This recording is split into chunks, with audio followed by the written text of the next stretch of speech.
Intro দেখে তো বুঝে গেছেন যে আজকে কোন টপিকে ভিডিও হচ্ছে। হ্যাঁ, আজকে কোনো কিছু জিনিসের আয়োজন করতেছি, যেটা হচ্ছে ইফতার পার্টি।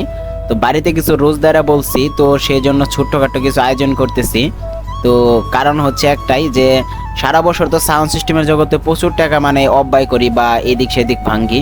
তো রমজান মাসে এই দিনটার কথা পালন না করলেই নয়। তো কে কে আমার মতো মানে যে রোজদারা করতেছেন বা ইফতার পার্টি দিতেছেন, অবশ্যই আপনারা কমেন্টে বলবেন। তো আমি 20 জন লোক মানে মুন্সি সহ আশেপাশের বাড়ির কিছু লোক বা আমার বাড়ির একজন করে লোক মানে যে রাখছি আর কি। তার কারণ হচ্ছে সবাই মিলে 20 জনের মতো আয়োজন করছি। এখানে গরুর গোস্ত আনছি 2 কেজি, আর 2.5 কেজির মতো মুরগির গোস্ত। তার কারণ হচ্ছে এইগুলা দিয়ে মূলত আজকে সাপ্লাই দেবো সব কিছু। ইনশাল্লাহ সারাদিন এই কাজের উপরে আজকে আসছি। তার কারণ হচ্ছে ইফতার পার্টি মানে দিছি নিজে থেকে, অনেকটাই খুশি খুশি ফিল হইতেছে। আর আজকে আমার ভাতিজার জন্মদিনও, ঠিক আছে, একসাথে দুইটার কাজ হয়ে যাবে।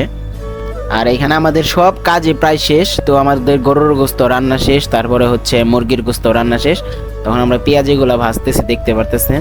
তো আমাদের আসলে মাটির চুলায় যে রান্নাগুলা, সিরিয়াসলি বলতেছি ভাই, অনেক স্বাদ, মানে যেটা বলার মতো না। ঠিক আছে, এটা আমি ভিডিও না করলে আজকে বুঝতে পারতাম না। আর ভিডিওটা আমি এই জন্যই করছি, শুধু ইফতার পার্টি বা আয়োজন করছি এই কারণেই। তার কারণ হচ্ছে এটা ভিডিও করার একটা মুহূর্ত বা রেখে দিলাম, এটাও আমার একটা মানে স্মৃতি হিসেবে থাকবে। আর ভিডিওগুলো কেমন হইতেছে অবভিয়াসলি আপনারা কমেন্টে জানাবেন। আপনারা আসলেও কমেন্ট না করলে কোনো কিছু বোঝা যায় না। টানা 2 থেকে আড়াই ঘন্টা পর আমাদের রান্নাবাড়ি সব কমপ্লিট হলো ফাইনালি। তো এখন ভাজা বাকি ছিল, তো এই যে ভাজাটাও মানে যে ভাজা ফেলাইছি। তো গরুর গোস্ত, পেঁয়াজি, বেগুনি, অনেক কিছু রেসিপি করছি। তখন কিছু ফল ফল আনছি, ওইগুলো আমি এখন কাটবো, আপনাদের দেখাইতেছি। তো কিছু আঙ্গুর ফল আনছি, কিছু মাল্টা আনছি, আপেল আনছি। ঠিক আছে, এইগুলা মানে যে পিস পিস করতেছি, যেহেতু মানুষও অল্প, ওই তো পরিমাণে আয়োজন করি নাই।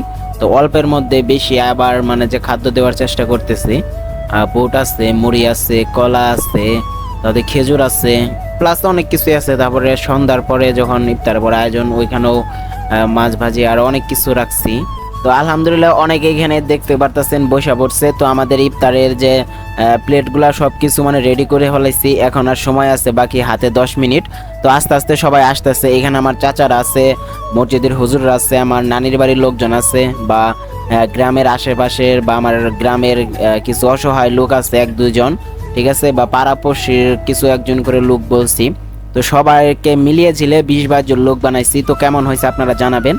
আর যে এই যে রমজান মাসে ইফতার বা রোজদারের যে একটা আয়োজন করছি, এটা ভালো উদ্যোগ হয়েছে কিনা আলহামদুলিল্লাহ জানাবেন আপনারা।